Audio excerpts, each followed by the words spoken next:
Today on the show, I have Neel Desai. His company is called Sunergy. What they do is they provide easy access to renewable products across the United States.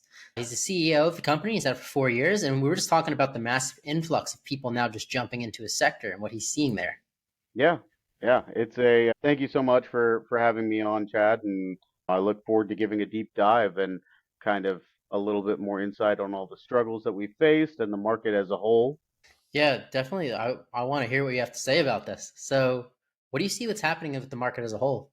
Sure, I mean, a lot of people don't think about it, but if you look at it, 5 years ago, 10 years ago, you didn't have a Ring doorbell.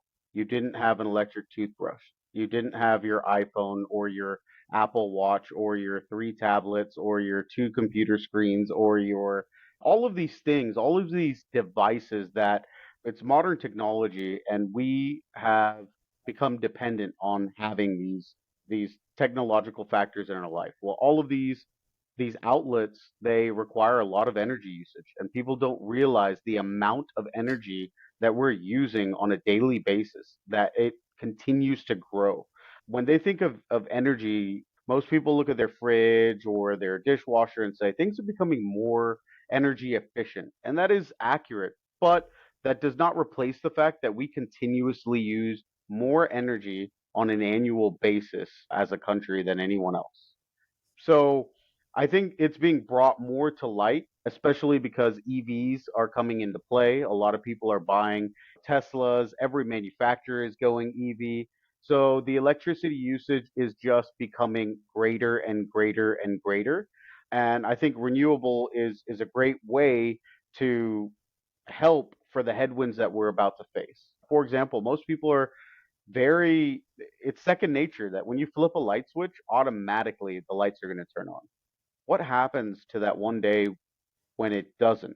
Because there's not enough electricity being produced and there's significantly more being consumed. And so I think as a country, we need to look at renewable options and see what we can do to prepare ourselves for the inevitable.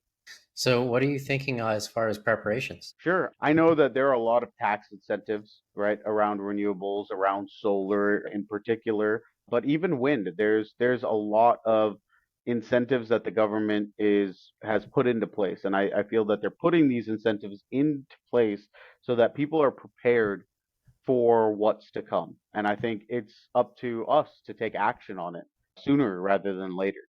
So, when you're coming in with these products, are you helping with installs or recommendations? What does that look like? Sure, sure. So we're actually a solar product distributor. So we're more of a B2B organization. We sell to the installers that actually come out to your house or your local business and do the installations. So we get products from all around the world to make it easily accessible here in the United States to get the products that you need rather than waiting 6 to 8 months until products ship. We keep them on hand. So we consider ourselves very similar to the Amazon of solar. Interesting. So, you're a solar distributor and also Correct. alternative renewable products. Correct. Correct. Okay, that makes sense. So, we were talking about your past and how you landed in this space. Yeah. You had to overcome a lot of obstacles. Would you mind sharing some of those stories?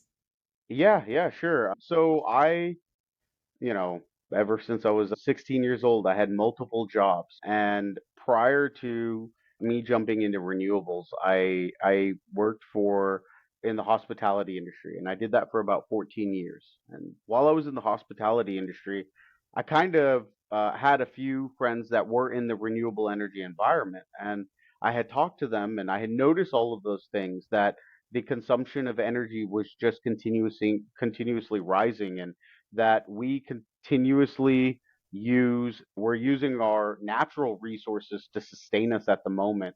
And I said there has to be a better way. And I kind of looked at the industry and I chose the distribution sector and wanted to build a business that incorporates its employees as family members. So here at Synergy, we consider everyone a family member, and we truly mean it across the board. And I think we've seen a lot of headwinds when we first arrived into the market, being a very new, small distribution company. There's a lot of relationships and manufacturers that did not want to work with us because we were the small kids on the block. but we were able to, with perseverance, a lot of grit, we were able to overcome a lot of these obstacles and really disrupt the market, to be honest. How did you do that? How did you disrupt? Sure. Yeah. So I think it all goes back to customer service. And I took that from my years in hospitality and I said, there is, it's great to have a business that makes money, but it's even better to have a business that has great relationships.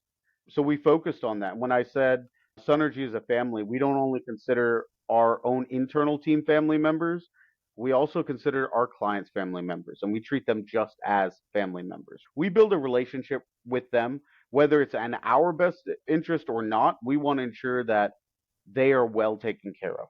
And that may be, and I've had to bend and make some business decisions that, like I said, didn't necessarily help myself or my company, but it helped the clients at the end of the day, right? And I think our clients realized that very quickly, and so they became long-term clients, and eventually that spread word of mouth that Synergy is not a business just about money. It's about people.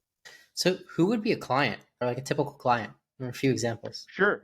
So a client would technically be a Sunrun or a large installer that directly communicates with a homeowner or a business owner to sell the system to.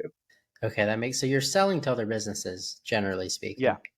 correct. Yep. And is it even like some sort of like at home use, like products like something solar to power a phone, or are we talking more commercial application type products? Yeah. We're talking about larger application products, primarily to power your entire home. There are a lot of products out there that are absolutely wonderful when it comes to powering a small device, phone or this. We focus on the larger image of that primarily because our keys to success as as humanity is sustainability, and we have to find a way to do that and do it with resiliency built into it. So you really see this sector continuing to explode. Oh yeah. Oh yeah. Yeah. I when I Tesla, Elon Musk is in the industry as well. There's a lot of big players in the industry, and I think the industry is just continuously growing. There's a lot of sophistication being brought into solar, which is very different, being such a newer industry, right? And really catching its wings. Now, solar's been around for a very long time, but it's really started gaining traction here in the last 10 years. And I think the next 10 years, it's going to explode because, like I said, everyone's very comfortable with flipping on their light switch and expecting there to be electricity. Now, the one day that it's not is the day that they're going to give companies like ours calls. But the thing is, by that time, every year the prices on everything, milk, you name it, any product goes up. So by that time, it may be a little too late. Like we're seeing in certain places in the world where there's power crises. Not as much in the Yeah. U.S. yet, but do you see that in the near future? I do, and I think that's going to be major because a lot of people don't notice it, but when you look outside and you see power lines, people think, "Oh, that's where the energy comes from." What they don't understand is those power lines are limited to a specific amount of capacity. You cannot push more electricity through that line no matter what you do. Well, if everyone starts plugging in cars, where's that electricity going to come from? And just to be open about it, I don't feel that utility companies or the government is going to step in and say, you know what, we're going to replace all the power lines in the United States. It's non-existent. So you really don't have much of a alternative, to be honest. And I think that's the biggest thing, but it's just not seen as of yet. And I don't think it's being talked about as much as it should be. Yeah, it seems like there's a lot of opportunity Yeah. to Oh solve yeah. these problems. Yeah. And I mean, like I said, it's energy consumption. So either we all give our Ring doorbells away and our electric toothbrushes and start giving having less devices, or we have to go renewable. I mean, there's just no other way around it. Yeah, I don't see us giving up our devices. Yeah, I don't see that either. So I think this is kind of the only other solution, and because there are great incentives, these incentives are not going to be around for long either. And I don't think the typical homeowner understands that, and they don't see it as important. But what they will realize it at some point, right? I just hope it's not too late. Yeah, I've already heard that because of the change in rates. Well, now it's not as Yeah, affordable to install solar. exactly. Exactly. Yeah, I mean, as the interest rates go up and fluctuate, it becomes more expensive to go solar. Not only that, electricity rates continuously rise, right? And these manufacturers, for good or for bad, realize that they can increase the price of their products because it's still lower than the electricity rates. So there's more profit being made, and instead of spending all of that additional capital in the future, you might as well spend it now, because solar system is kind of like it's like buying a home in a certain aspect. And I think a lot of people don't realize that the typical solar system is warranted itself for 25 years, which is massive. So it's going to be with you for quite some time, and most people don't understand that, or don't have the knowledge that even the White House has had panels on it since the 1950s, and they're still operational to this time without any issues. So Yeah, so you see a world where everybody has a solar panel. yeah, yeah, I do. I think it's going to be needed primarily a lot more in urban areas. Inner cities are going to be very popular with solar. Why? Because there's more electricity being used, and there's only a certain capacity on the lines. So there's no other option to get electricity into those areas. I mean, that's one of the good parts of that as well. If you're in a remote situation where you don't have that supply of electricity, well, solar can be a potential solution. Sure, sure. Yeah, exactly. And I know in California there's continuously brownouts. Our headquarters is here in Texas, and ERCOT, because we're not on the national grid. ERCOT has already announced this year the Texas market is going to have severe brownouts.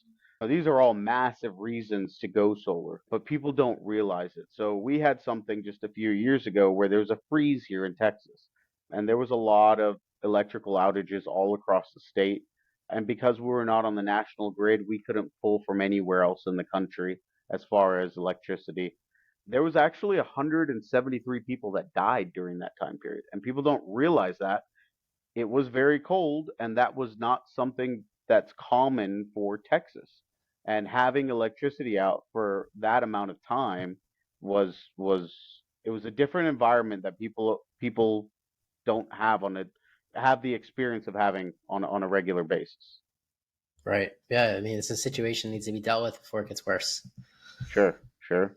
So, if our listeners wanted to get in touch with you, Neel, your company, to explore these services you offer, how could they do so? Yeah, sure, sure. Yeah. Please feel free to give us a call at 832-786-5050, or visit us online at www.sunergy, which is sunrgy.com. Well, thank you, Neel, for coming on the show. And thank you, everybody, for listening to another episode of Failing to Success. I'm Chad Kalecki from Cosmic Design and Development. Make sure to subscribe, and we'll see you next time.